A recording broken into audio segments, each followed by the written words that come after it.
Hello students, welcome to Pharmacy Notes by US. Today we discuss Pharmacy Act 1948 part first. So let's start.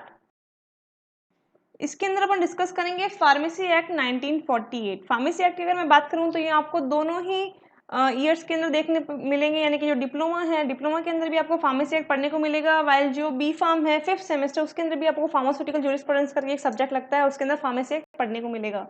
इसके अंदर अपने को क्या क्या पढ़ना होगा कि फार्मेसी एक्ट आया कैसे, उसका इंट्रोडक्शन बेसिक, उसका ऑब्जेक्टिव्स क्या क्या हैं, कुछ डेफिनेशन जो अपन लीगल टर्म्स के अंदर इसके अंदर देखेंगे. फिर पीसीआई यानी कि जो फार्मेसी काउंसिल ऑफ इंडिया है, यानी कि जो सेंट्रल काउंसिल है वो क्या है, इसके फंक्शंस क्या हैं, कौन इसे हैंडल करता है. Then education regulation, state and joint state pharmacy council के बारे में, registration of pharmacist, offence and penalties, and last some MCQ जो कि कंपटीशन एग्जाम्स के हिसाब से आप लोगों के लिए बहुत ही ज़्यादा हेल्पफुल रहेंगे. तो सबसे पहले अगर अपन बात करते हैं इंट्रोडक्शन की एंड ऑब्जेक्टिव्स की, तो ये आया क्यों. तो बेसिकली जो फार्मेसी एक्ट है, इट इज़ यूज्ड या it is act to regulate the profession of pharmacy, यानी कि जो फार्मेसी का प्रोफेशन है उसको रेगुलेट करने के लिए आया. तो अगर अपन बात करें 1948 की, उस टाइम पे एक तरीके से आज़ादी का दौर था. उस समय अगर अपन इंडिया को देखें तो उस समय आयुर्वेदिक उपचार ज़्यादा थे, यानी कि एलोपैथी है उस समय आया नहीं था. तो लोग क्या करते थे, नॉर्मली जो अपने एक्सपीरियंस के हिसाब से कुछ जड़ी बूटियाँ बनाते थे और उनके हिसाब से लोगों को ट्रीट करते थे. तो काफ़ी सारे लोग इस चीज़ का मिसयूज़ भी करते थे, प्रॉफिट कमाने के हिसाब से किसी भी तरीके की जो मिक्सचर्स हैं वो क्रिएट करके लोगों को ट्रीट करने के लिए देने लगे. बट वहाँ पे क्योंकि वो एक्सपीरियंस नहीं थे, उन्हें प्रॉपर मेथड नहीं था पता डिस्पेंस करने का एंड टू गिव देम, उससे जो लोगों की है वो डेथ भी होने लगी. तब उन चीज़ों को कंट्रोल करने के लिए, रेगुलेट करने के लिए कि भाई हर कोई मेडिसिन बना नहीं सकता, हर कोई मेडिसिन बेच नहीं सकता, इसलिए उन चीज़ों को रेगुलेट करने के लिए है जो कि फार्मेसी प्रोफेशन बनाया गया.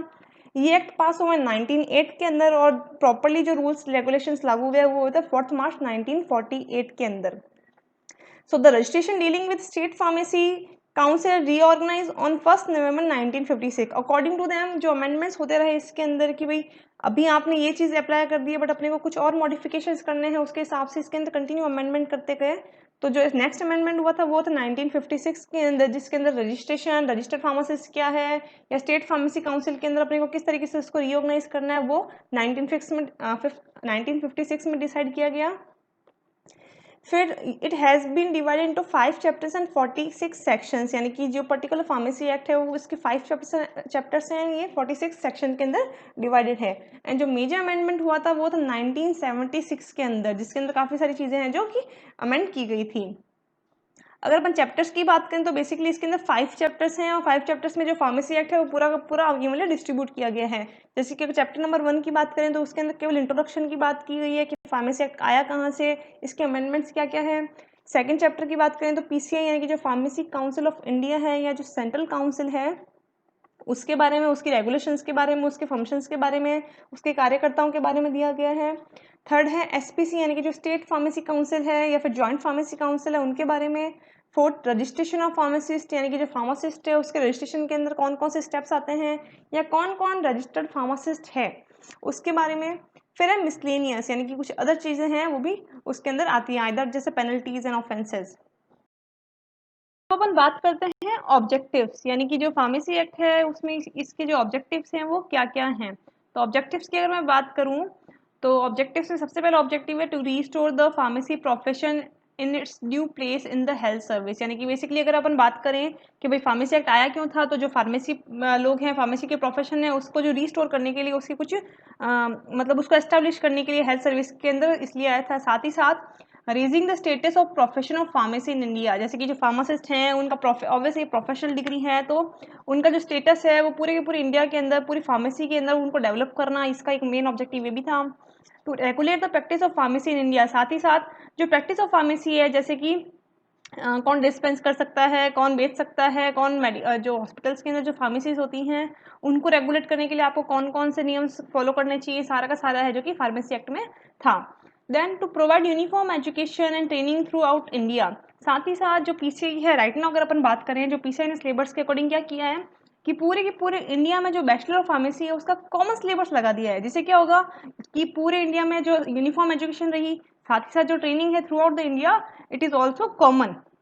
Then to maintain and control over person entering the profession of the pharmacy, साथ ही साथ फार्मेसी एक्ट जब 1948 में आया था तो उसका मेन रीज़न ये था कि भाई केवल और केवल जिसको नॉलेज है केवल और केवल जिसको इन चीज़ों के बारे में पता है वही मेडिसिन बनाए और वही बेचे। तो इन लोगों ने क्या किया कि फार्मासिस्ट करके एक डिग्री, एक प्रोफेशन निकाला, उसके अंदर इन्होंने कुछ चीज़ें रेगुलेट की कि भाई कौन है जो किसके अंदर एंट्री ले सकता है, कितने साल की डिग्री होगी, क्या क्या उन्होंने क्वालिफिकेशन रखी, उस चीज़ को मेंटेन करना, कौन है जो कि फार्मासिस्ट कहलाएगा, किसे अपन रजिस्टर्ड फार्मासिस्ट बनाएंगे, ये सारी की सारी चीज़ें इसका एक मेन ऑब्जेक्टिव था।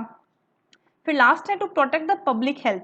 ऑब्वियस से अगर फार्मासिस्ट ही बनाएंगे, उनको एक पर्टिकुलर रजिस्ट्रेशन मिलेगा आफ्टर क्वालिफाइंग सम एग्जाम्स, तो उसमें भी ये चीज़ें रहेंगी कि भाई एक तो मेडिकल यूज़ ऑफ ड्रग उनको प्रॉपर पता है कि भाई इस पर्टिकुलर ड्रग का क्या यूज़ है, उस हिसाब से वो लोगों को प्रिस्क्राइब कर सकते हैं। साथ ही साथ ड्रग अब्यूज़ से भी लोगों को बचाया जा सकता है। हर कोई भी मेडिसिन नहीं दे सकता, तो जो पहले अब्यूज़ हो रहा था ड्रग का, उसे है जो। फिर बात करते हैं डेफिनेशंस की, यानी कि जो फार्मेसी एक्ट के अंदर है कौन कौन से टर्म्स अपने को देखने पड़ेंगे और उनका क्या क्या मतलब होता है। तो सबसे पहले बात करते हैं फार्मेसी एक्ट की। फार्मेसी एक्ट क्या है? ऑब्वियस है, it is an act to regulate the profession of pharmacy, यानी कि ऐसा एक नियम है जो कि जो फार्मेसी का प्रोफेशन है, यानी कि कौन दवाएं बना सकता है, कौन दवाएं बेच सकता है, डिग्री ऑफ लेने के लिए उन्हें क्या चीज़ें हैं जो ज़रूरत है, वो सारी की सारी चीज़ें हैं जो कि रेगुलेट करना फार्मेसी एक्ट 1948 का काम है। देन मेडिकल प्रैक्टिशनर कह दो या फिर मेडिकल रजिस्टर्ड प्रैक्टिशनर कह दो, यानी कि जो डॉक्टर होता है वो basically a person holding a qualification granted by an authority notified under section 3 of the Indian medical degree act 1960 और specified in the schedule to the Indian medical council act 1956 और a person eligible for registration in medical register. यानी कि basically doctor है। अब doctor को किस किस तरीके से अपन मेडिकल प्रैक्टिशनर कह सकते हैं, ऑफिशियल टर्म्स क्या हैं? तो पहली बात तो ये है कि भाई पर्सन है उसके पास डिग्री होनी चाहिए।